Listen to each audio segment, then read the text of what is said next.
I've been talking about this a lot here lately, and that's that this Georgia program is becoming, as we get deeper into Kirby's time, it's becoming an older uh, program. And so, like in 2016 and 17, obviously in 16 you had Jacob Eason starting at quarterback. It's hard to say a true freshman starting equals a young program, but a season later you had Jake Fromm starting as a true freshman. But he was surrounded by so many older players: Isaiah Wynn, Nick, Sony, Lorenzo, Davin. Those guys were seniors, nevertheless. Roquan, guys like that. But in 18 and 19, it seemed like the group, the fall off from the 17 to 18 group, it seemed like Georgia, Fromm was a sophomore. Um, he was, your one of your leaders of your team. You didn't have Nick and Sony anymore. You had DeAndre Swift in there as a sophomore. I mean, it seemed like Georgia was younger. But as we've gotten through this thing, Georgia does seem to be a more mature program now, like an older program, if you will. I mean, like if you look at what's coming back, it's not everybody, right? But just start with Stetson, Nolan Smith. Now, those are the two leaders of the collective sides of the ball. All right. Now, you don't always have to have leaders. God, people use that term way too often. They talk about it too much. I mean, is this guy was Keely Ringo a leader when he was returning this ball for a national championship run? I mean, I don't know, but Chris Smith was the whole time. Now you got William Poole back. There's a lot of older players um, that are still around. I don't think the drop off, by the way, you can get DAWGSTRUCTION. The link is right down below. Make sure you're signing up for that before the fourth run of books here. So I can get it out to you. Got like Stetson, William Poole, Keely Ringo now is an older player. Um, it's hard to imagine it, but uh, Jalen Carter is older. Warren McClendon, Truss, Erickson will be back. These are all guys that are now either juniors or older, most of them older.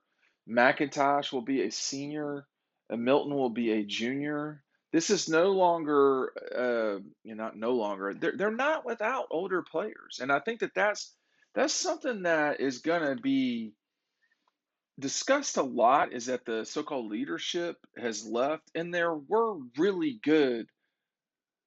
was really good leadership on this team, and that came from guys like Zamir, Nakobe, uh, and these are not all in order.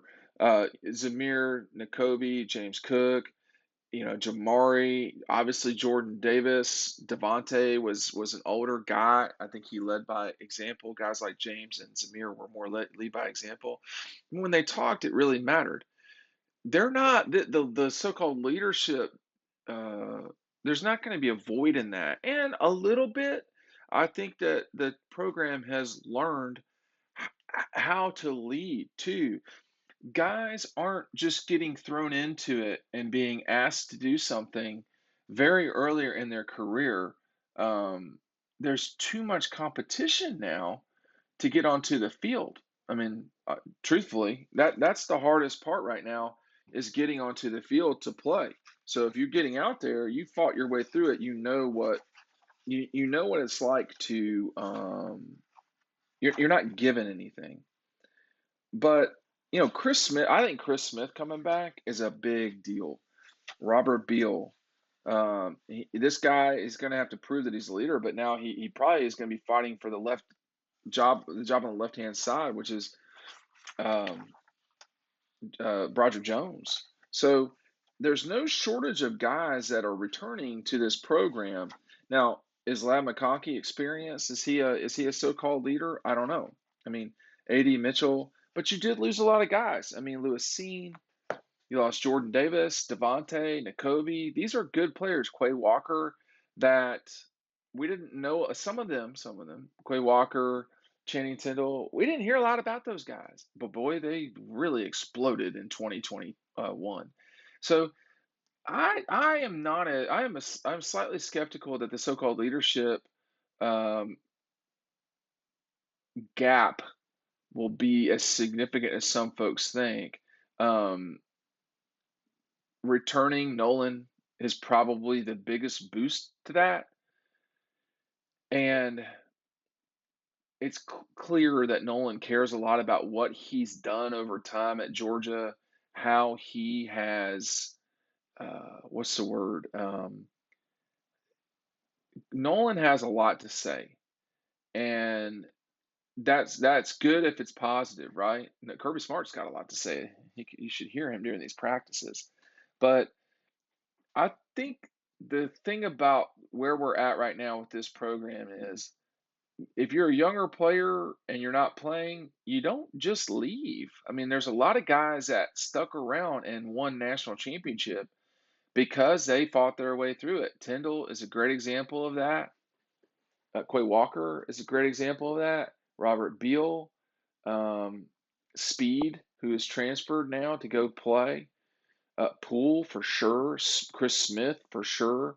These are all guys that have um, fought their way through things. Will we say the same sort of things next year about Tramel Wathour, Stackhouse, Brinson? Stackhouse and Brinson played a lot. I've talked a lot about Zion Logue. What about Mikal Sherman, MJ Sherman? Is it time for him to kind of come around? This is not going to be that. If you're playing as a true freshman, you're just really good. I mean, that's just all there is to it because there's no spot on this team where there's a void. You tell me where it is because there's players who haven't played a ton but are really good that are there. Middle linebacker, I mean, middle linebacker's been pretty good at Georgia for a while. I mean, Roquan, N'Kobe, Monty. I loved Monty Rice. Okay, those guys were that's dating back to 2016. You don't think they've stacked up and got players that are going to be coming to play at middle linebacker? They know what they're doing everywhere. So I think the number one spot we're going to see guys emerge, if you want to call it that, like emerge or emerging markets, is on the defensive line. Trey Scott has shown that he over time can develop guys. Obviously, he can recruit, but the recruiting is whereas recruiting is the most important thing in college athletics, development is not so far behind. And getting you can't develop what you don't get, right? So Logue, Mitchell, I'm going off the top of my head. Logue, Mitchell, Norton, Brinson, Stackhouse, and Logue are going to have to show up in a way that they haven't in the past because they haven't had the opportunity to. Carter's going to have to show out. Nolan Smith, Carter, you've got a good start with those two and Robert Beal. Okay. So the, there's so many returning players, and people are going to gloss over that. I think that's a mistake. It's what we do. Make sure you're checking out DAWGSTRUCTION below. We'll see you on the website.